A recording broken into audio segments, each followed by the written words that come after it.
Hey there, friends, and welcome to season 2 of the Define Success podcast. I'm your host, Bailey Guy. Join me as we talk all things pageants while empowering you to turn your can'ts into cans and your aspirations into achievements.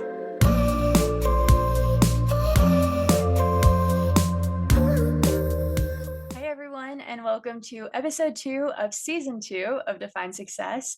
Today we're talking all about pageants and specifically about the pageant that I competed in this past weekend, which was a Miss America local competition. And so, as of recording this, I was just crowned Miss Music Row 2025 3 days ago, which means that I'll get to go on to compete at Miss Tennessee again next summer. And so, basically, how Miss America is set up, if you're not familiar, is that everyone who wants to eventually get to the Miss America national pageant first competes on the local level. And so there's locals all across the country. And after you compete in the local, if you win a title, then you qualify to compete at the state level. So for me, that would be like Miss Tennessee. And then if you win Miss Tennessee and then all the other state title holders from all across the country, they all go on to compete at Miss America. So it goes local, state, and then national. And you can only compete at Miss America one time, but you can compete on the local level or the state level as many times until you win. This pageant happened at a high school, which is pretty common for local competitions. And so, because of that, I wanted to give my first piece of advice, which is to come prepared. So, going into the pageant, I was planning on just doing my hair and makeup in the high school bathroom. That's what I usually do whenever pageants are at high schools. And it has always worked out for me, except for this time, because when I walked into the bathroom, the sinks did not have mirrors above them. And I've never seen that before. So, basically, when you're washing your hands, it was just the wall. So, there was no mirror there. And normally, I would just put my makeup, curling iron, my hairspray, all that stuff on the counter and then just use that mirror and get ready there. But this time, the mirror was actually several feet away from the sink and countertop spaces. So I would place my makeup on the countertop. And then, if I need to do my eyeshadow, for example, I'd get my eyeshadow brush, my eyeshadow palette, and walk several feet over to the mirror, apply it, walk several feet back. And I did that for every step of my makeup routine. But it wasn't too bad. I had done that actually in my college dorm my first year at my college. It was kind of set up that way where there wasn't a lot of counter space right in front of the mirror. So I'd actually been used to doing that and it wasn't too bad. But when it came to doing my hair, that was where we were in a pickle because there was no outlet close enough to the mirror for my curling iron for the electrical cord part to stretch. And so I had to find somewhere else to do my hair. So I go into the gym of the high school where everybody else was set up and getting ready. That was sort of used as the dressing room for this competition. And thank goodness one of the girls had brought an extra mirror. And so she allowed me to use the mirror. So I just sat there on the floor and plugged in my curling iron and curled my hair. And it all worked out. But that definitely brings me to my first piece of advice of coming prepared. And so some specific things that I would definitely recommend to bring at a local pageant. And this could probably also apply to any pageant that takes place at a high school or even a county fair type pageant. So you're going to want to bring a fold out table because I was so surprised. So many of the girls brought fold out tables and chairs and mirrors. And I was like, how did I not think of this? So I will be thinking of this next time, but I want to save y'all the trouble and just telling you now, fold out table, maybe even a fold out chair.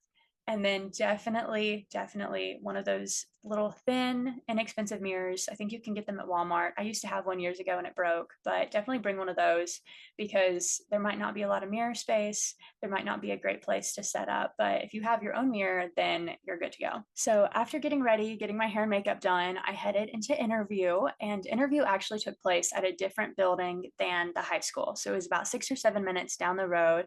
So I got completely ready at the high school and then drove there. And while I was in the holding room, I always love to just talk to the girls around me. So this kind of brings me to my second piece of advice for if you're doing a local competition like this, or just any pageant at all, is talk to the girls that are around you because it really does calm your nerves so much. Because ultimately the interview really is just an interview, or sorry, it's just a conversation with the judges. And you just want the judges to be able to get to know you and for you to be able to share who you are and what's on your heart and what your plans are and what your goals are and all of that. And so if you can already be talking to all the other girls that are around you and that are waiting for their interviews, it not only is a really great time to make some of those friendships, but it really can calm your nerves. So I always love to talk to the girls around me, and it always just kind of centers me and gets me out of my head. I also always love to call my mom, and she hypes me up before my interview, and I always say a prayer. Sometimes I'll even invite some of the other girls in, and we have like a prayer circle before walking into interview. That's super calming. So I went to interview, and there all the judges, there were about five, I want to say, judges, and they were all female, which usually there's at least one man on the panel, but this time it was all girls. And they were at a long table, and then it's a panel interview, so they were all at a long table, and then there was no podium, so I just walked and stood in front of the table a few feet in front of it, and we had our interview. So, one of the things that surprised me is that there were actually no political or current event questions asked in my interview, which, especially considering the pageant took place just 4 days after the presidential election, I was totally prepared for there to be a lot of questions about the election and voting, but there actually wasn't. So, none of the girls got asked any political or current event questions, at least none that I talked to. After our interview, we had a talent rehearsal where we got to run through our talent a few times, check the sound system, all of that. And then it was time to prepare for the actual onstage categories of the competition.